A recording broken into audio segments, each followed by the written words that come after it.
그분은 자기의 신분과 권리를 포기하고 종의 모습을 취하셨던 예수님처럼 자기의 신분과 권리를 포기하고 자기를 비워 종이 되려가는 겸손한 사람들을 통해서 일하신다는 말씀입니다. 8절에 보니까 이런 말씀이 나옵니다. 사람의 모양으로 나타나셨음에 자기를 낮추고 죽기까지 복종하셨으니 곧 십자가에 죽으심이라. 또한 하나님께 대해서는 하나님의 뜻과 계획이 이루어지도록 십자가에서 죽으셨다는 말씀입니다. 그분이 예수님이십니다. 여러분, 이것은 우리도 마찬가지입니다. 우리도 예수님처럼 살기를 원한다고 이야기합니다. 예수님의 마음을 갖기를 원한다고 이야기합니다. 예수님의 길을 따르겠다고 이야기합니다. 그러나 여러분, 하나님의 순종하겠다고, 하나님을 따르겠다고, 그 마음을 갖겠다고 이야기하면서 얼마나 자주 하나님 앞에서 감히 그분의 뜻에 반항하며 그분의 계획을 신뢰하지 못하며 그것을 따르기보다는 나의 계획과 나의 뜻을 주장하는 그런 모습을 보일 때가 많습니까? 내 스스로 그냥 있을 때 도저히 불안하여서 하나님의 뜻을 도저히 믿지 못해서 시간이 흐르는 대로 감에 따라서 하나님께서 이루어 주실 그것들에게 안정감을 찾지를 못하여서 내 스스로 플랜하고 내 스스로 진행하며 그것이 잘 안 된다고 얼마나 우리는 불안해하고 있습니까? 죽기까지 복종하신 그 예수님의 길과 먼 길을 살고 있는 우리를 봅니다. 그래서 예수님은 어떻게 되셨습니까? 예수님은 그 죽으신 예수님은 높이 오르셔서 모든 이름 위에 뛰어난 이름을 가지시고 또 모든 무릎이 예수님 앞에 꿇게 되었다고 성경은 기록하고 있습니다. 사도 바울은 이 구절 속에서 사도신경 같은 이 공식 속에서 어떤 예수님의 마음을 알았을까요? 예수님께서는 마태복음 11장에서 이렇게 말씀하십니다. 나는 마음이 온유하고 겸손하니 내 멍에를 메고 내게 배우라. 자신의 성품을 잘 소개해 주신 구절이지요.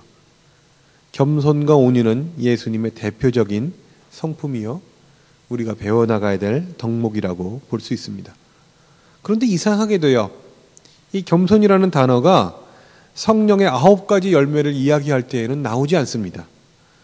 여러분, 9가지 열매에서 겸손의 모습을 보신 적이 있습니까? 사랑, 희락, 화평, 오래 참음, 자비, 양선, 충성, 온유, 절제.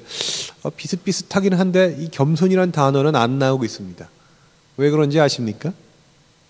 겸손은 성령의 열매라기보다는 성령의 열매를 맺게 하는 기본적인 자질이기 때문에 그렇습니다. 겸손의 마음이 없다면 우리는 아무런 열매도 맺을 수가 없지요. 겸손의 마음은 예수님의 마음이요, 그 겸손은 예수님의 사랑이라는 사실을 알 수가 있습니다. 조금도 부족하거나 아쉬울 것이 없는 이 온 우주 만물의 창조주께서 죄인이며 자격 미달인 우리를 위해서 사랑하기로 하셨다는 그 사실은 그분의 사랑이요 동시에 겸손이십니다. 아들을 십자가에 못 박으시면서까지 값을 치르고 타락한 인간을 회복하시기로 작정하신 그것이 하나님의 겸손이었다는 것입니다. 우리 사랑하는 세움교회 성도 여러분, 이 편지를 1차로 받게 된 빌립보 교회 교인들이 예수님의 십자가의 죽으심을 몰랐었을까요? 그렇지 않습니다. 그들은 복음의 진리에 대해서 많이 알고 있었을 것입니다. 그러나 그 진리 속에 나타나신 예수님의 마음, 즉 그리스도의 낮아지심은 알지 못하고 교회 안에 그 사랑을 적용하지 못하고 있었던 것입니다. 그래서 사도 바울은 하나님의 낮아지시는 마음, 그 마음을 가지고 서로 사랑하라고 권면하고 있는 것입니다. 왜냐하면 그래야 빌립보 교회와 교인들 가운데 하나님의 영광이 나타날 수 있다고 확신했기 때문입니다. 여러분, 여러분들에게 예수님은 어떤 분이십니까? 그분은 우리를 위해서 하나님과 동등된 됨을 버리신 분이십니다. 자신의 것을 다 내어놓고 자기를 비워서 종의 신분으로 낮아지신 분이십니다. 높은 자리에서 낮은 자리로, 그것도 가장 높은 자리에서 가장 낮은 자리로 내려오신 분이십니다. 여러분, 십자가는 죄인들이 지고 죽은 형틀입니다. 그 당시에는 수많은 십자가가 세워졌고 수많은 죄인들이 그곳에서 죽어갔는데 그 사실을 알고 있는 그 당시의 의인들은, 지혜롭다고 하는 사람들은 부끄럽게 생각하고 실패의 상징으로 여기는 것이었습니다. 모두가 외면하는 그런 십자가였습니다. 그러나 오직 예수님만이 그 십자가를 통하여 우리의 죄를 사하시고 구원을 하시고 온갖 고난을 한 몸에 받으시면서 낮아진 모습을 보여주신 것입니다.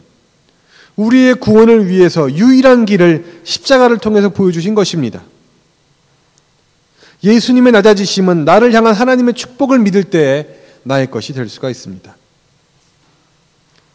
사람이 되시고 종이 되시고 죄인이 되시고 십자가에 달리시고 무덤까지 내려가시는 그 예수님의 사랑, 그 사랑이 겸손하심으로 우리 가운데 임할 수 있는 것입니다. 우리 사랑하는 성도 여러분, 우리가 어디서 예수님을 만날 수 있겠습니까? 우리가 높아지기를 원하고 높은 곳으로 가려고 할 때 그곳에 예수님은 계시지 않습니다. 왜냐하면 예수님은 이렇게 낮아지셔서 높은 곳에서 낮은 곳으로 내려오셨기 때문에 그렇습니다. 여러분, 예수님 만나기를 원하십니까? 그렇다면 낮아지십시오. 빌립보 교회 교인들은 이 마음이 없었기 때문에 높은 곳에서 자신을 사랑하며 비교하고 라이벌 의식 가지고 섬기기보단 대접받기 원하고, 이 때문에 다른 사람의 눈을 의식하는 허영심을 가졌고, 심지어는 서로 다투고 원수같이 지내는 사람들이 생겼고, 그렇기 때문에 새롭게 예수님을 믿고 교회 들어온 사람들에게 먼저 된 자의 모범을 보이지 못했고, 또한 그들이 돌봐야 될 가난하고 소외된 사람에게 대한 관심이 약해지고, 그래서 그 교회가 그 지역 내에서 힘을 잃어가고 있었을지도 모르겠습니다. 여러분, 저는 우리 교회가 그런 교회가 안 되었으면 좋겠습니다.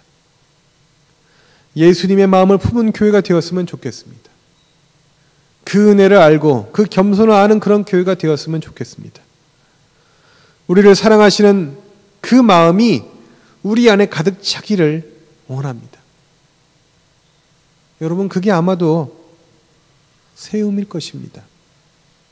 성숙해져가는 삶, 열등감, 교만함, 불안함, 상처, 이런 거 다 버리고요. 다 극복하고요. 하나님이 보시기에 장하고 자랑스러운, 그리고 다른 사람들이 보기에 아름다운, 그래서 그 공동체, 그 교회에 오면서 야, 좋은데? 나도 여기 한번 조인해봤으면 좋겠다. 이런 생각이 저절로 드는 그런 공동체였으면 좋겠습니다. 그래서 오늘 본문은 이렇게 이야기합니다. 너희는 그 마음을 품으라. 곧 그리스도의 마음이다.